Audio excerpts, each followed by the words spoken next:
Good evening friends.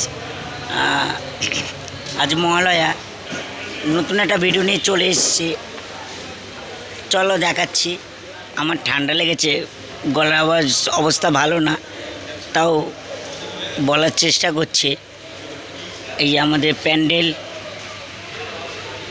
কাজ লাস্টের মুহূর্তে ফিনিশিং কাজ চলছে।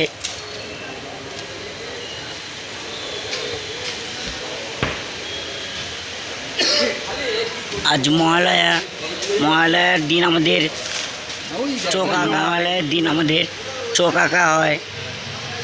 বন্ধুরা দেখাচ্ছি, আমাদের প্রতিমার চোখ আঁকছেন।